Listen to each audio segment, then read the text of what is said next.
کافر ہو جائے گا۔ صحابہ کرام نے اللہ کے نبی صلی اللہ علیہ وسلم سے پوچھا کہ اس طرح کے فتنے رونما ہو تو ہم کیا کریں؟ تو اللہ کے نبی صلی اللہ علیہ وسلم نے کہا کہ النجا، ان فتنوں سے نجات کا دروازہ تلاش کرو، ان فتنوں سے بھاگ کر کے اپنے آپ کو بچانے کا دروازہ تلاش کرو۔ صحیح بخاری کی روایت میں اللہ کے نبی صلی اللہ علیہ وسلم نے بیان فرمایا کہ ایک زمانہ آئے گا کہ بڑے بڑے فتنے رونما ہوں گے، ان فتنوں کے اندر جو آدمی اپنے گھر میں بیٹھا ہوگا یعنی فتنے سے دور ہوگا وہ فتنے کی طرف چل کر جانے والے سے بہتر ہوگا۔ جو آدمی فتنوں سے جتنا زیادہ دور ہوگا وہ آدمی اتنا بہتر راستے پر ہوگا، اس کا ایمان سیف ہوگا، وہ محفوظ ہوگا، ان فتنوں کا شکار ہو کر کے اپنے دین اور ایمان کو خراب نہیں کرے گا۔ والماشی فیہا خیر من القائم، اور چل کر جانے والا اس میں ٹھہرے رہنے والے سے زیادہ بہتر ہوگا۔ اللہ کے نبی صلی اللہ علیہ وسلم نے بیان فرمایا کہ ایک زمانہ آئے گا کہ آدمی ان فتنوں کے ڈر سے، مومن آدمی کی مثال دی کہ وہ مومن آدمی ان فتنوں کے ڈر سے اپنی بکریوں کے ریبر کو لے کر کے، اپنے جانوروں کو لے کر کے پہاڑ پر چڑھ جائے گا، جبال پر چلا جائے گا، شاف الجبال، پہاڑ کی چوٹی پر چلا جائے گا۔ یفر بدینہ من الفتن، تاکہ وہ اپنے دین کو ان فتنوں سے بچا سکے، اپنے ایمان کو بچا سکے، ورنہ ان فتنوں کو چھوڑ کر کے وہ بھاگے گا نہیں تو فتنوں کا شکار ہو جائے گا اور اپنا ایمان خراب کر لے گا، اپنے ایمان کو کھو بیٹھے گا۔ اللہ کے نبی صلی اللہ علیہ وسلم نے مثال دی صحیح مسلم کی دوسری روایت میں کہ جس آدمی کے پاس بکریاں ہو اپنی بکریوں میں چلا جائے، جس آدمی کے پاس اونٹ ہو اپنے اونٹوں کو لے کر کے چلا جائے، جس آدمی کے پاس کھیتی باڑی ہو تو ان فتنوں کے زمانے میں فتنوں کو چھوڑ کر کے اپنی کھیتی باڑی کو کرنے کے لیے چلا جائے، لگ جائے، فتنوں کو چھوڑ دے۔ آج دنیا کتنے پروپیگنڈوں کا شکار، یہ میڈیائی پروپیگنڈا، یہ واٹس ایپ کا پروپیگنڈا، یہ سوشل میڈیا کا پروپیگنڈا، جس نے سچ کو جھوٹ میں تبدیل کر کے، نہ ہونے والی چیز کو ہونے والی چیز دکھا کر کے ہمارے اور آپ کے ذہنوں کو گمراہی کا شکار بنا دیا، گمراہی کا شکار بنا دیا۔ ہر صبح ہم اٹھتے ہیں تو ایک نئی خبر آتی ہے، پتہ لگتا ہے اس کی کوئی حقیقت نہیں، کوئی حقیقت نہیں ہے۔ واٹس ایپ پر بیٹھ کر کے لوگوں نے اپنے گھروں پر بیٹھ کر کے ویڈیو اپلوڈ کر کے اے آئی کے ذریعے سے اس کو ایڈٹ کر کے بنا کر کے ہمیں اور آپ کو گمراہ کرنے کے لیے ان تمام چیزوں کو سماج اور معاشرے میں اس کے ذریعے سے لانچ کر دیا۔ بہت سارے ہمارے مسلمان بچے بھی نعوذ باللہ ان کاموں کے شکار ہیں، دوسروں کے نظریات کے، دوسروں کے افکار کے شکار۔ علامہ ابن تیمیہ رحمہ اللہ نے حضرت عثمان غنی رضی اللہ تعالیٰ عنہ کے قتل کے واقعے کے پس منظر میں لکھا کہ جب حضرت عثمان غنی رضی اللہ تعالیٰ عنہ کو بلوائیوں نے قتل کر دیا، یہ بلوائی جو پوری تاریخ میں ہر زمانے کے اندر پیدا ہوئی ہے، جنہوں نے اسلام کے ماننے والوں کا خون کیا ہے،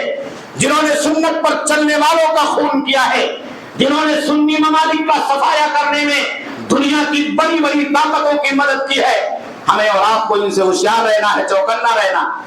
یہ کرتے کچھ ہیں اور دکھاتے کچھ ہیں، اندر کی باتیں کچھ رہتی ہیں اور سامنے ہمارے اور آپ کے پاس نعرے کچھ رہتے ہیں۔ یہ شوکتا بازی کے چکر جو ہمارے اور آپ کے سماج میں چلائے جا رہے ہیں، کہیں ایسا نہ ہو کہ ہمارے دین اور ہمارے عقیدے کے لیے خطرہ بن جائے۔ علامہ ابن تیمیہ رحمہ اللہ نے کہا کہ حضرت عثمان غنی رضی اللہ تعالیٰ عنہ کے قتل کے بعد دو فرقے رونما ہو گئے امت میں، انہوں نے امت سے اختلاف کیا۔ صحابہ کرام کا جو مشن تھا، ان کا جو راستہ تھا، صحابہ کرام کی جو جماعت تھی اس سے اختلاف کیا۔ ایک خوارج کا فتنہ رونما، جنہوں نے حضرت علی رضی اللہ تعالیٰ عنہ کو کافر کہا، نعوذ باللہ، کہا کافر، لڑائی کیوں نہیں کی، کھڑے کیوں نہیں ہوئے۔ اور دوسرے روافض کا فتنہ، جنہوں نے حضرت علی رضی اللہ تعالیٰ عنہ اور اہل بیت کا نام لے کر کے ان سے محبت کا دعویٰ کر کے تمام صحابہ کرام کو نعوذ باللہ کافر کہہ دیا۔ میرے دینی بھائی اور دوستو، یہ چھوٹی بات نہیں، یہ چھوٹی بات نہیں ہے۔ آج دنیا کے اندر روافض کا جو مسلک پایا جاتا ہے، آج بھی وہ اسی بات پر قائم ہے کہ اگر حرمین شریفین پر قبضہ ہو گیا، مکہ اور مدینہ پر قبضہ ہو گیا، تو نعوذ باللہ حضرت ابوبکر صدیق کی قبر کو کھود کر کے ان کو پھانسی کے پھندے پر لٹکایا جائے گا، کیونکہ انہوں نے خلافت کو غصب کیا تھا۔ حضرت عمر کی قبر کو کھود کر کے ان کو پھانسی کے پھندے پر لٹکایا جائے گا، کیونکہ انہوں نے خلافت کو غصب کیا تھا، حضرت علی کو نہیں دیا۔ آپ نعروں میں نہ جائیں، ہمارا جو دین ہے، ہمارا ایمان ہے، عقیدہ ہے اور جو تاریخ کی سچائیاں ہے اس کے اوپر آپ قائم رہیں۔ ام المومنین عائشہ رضی اللہ تعالیٰ عنہا کو، جو امت کی ماں ہے، ہماری ماں ہے،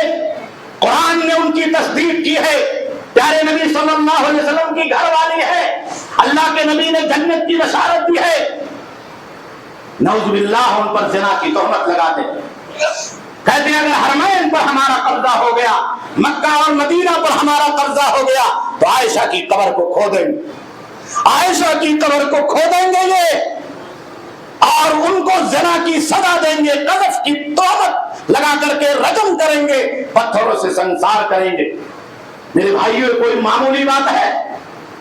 ہمارے صحابہ کے ساتھ کھلواڑ کرنے والے، صحابیات کے اوپر تہمت لگانے والے، امہات المومنین پر تہمت لگانے والے، صحابہ کرام کے تقدس کو پامال کرنے والے،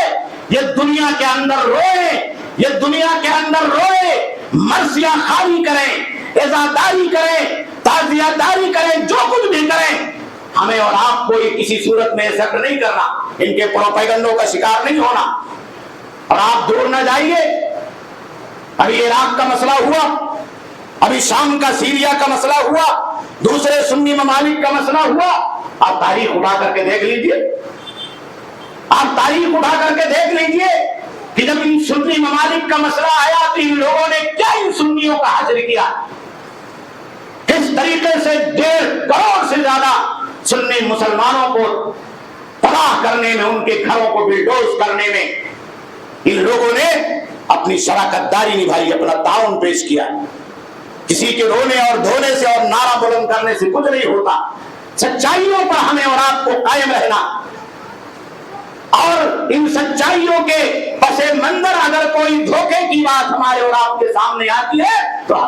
ہمارے اور آپ کے لیے فتنہ، ان فتنوں سے ہمیں اور آپ کو بچنا۔ اللہ کے نبی جناب محمد رسول اللہ صلی اللہ علیہ وسلم نے بیان فرمایا کہ اگر یہ فتنے رونما ہو تو آدمی کو چاہیے کہ کوئی پناہ گاہ تلاش کرے، کوئی پناہ گاہ تلاش کرے اور اس پناہ گاہ کے اندر اپنے آپ کو محفوظ کر لے تاکہ فتنوں سے بچ جائے، کیونکہ ہمیں اپنے دین اور اپنے ایمان کی حفاظت کرنی، اپنے عقیدے کی حفاظت کرنی ہے۔ قرآن میں تبدیلی ہونے والی نہیں ہے، قرآن 30 پارے ہے تو 30 پارے رہے گا، وہ 40 پارہ بن کر کے ہونے والا نہیں ہے۔ حدیثوں کے اندر تبدیلی ہونے والی نہیں ہے، ہمارا قبلہ بدلنے والا نہیں ہے،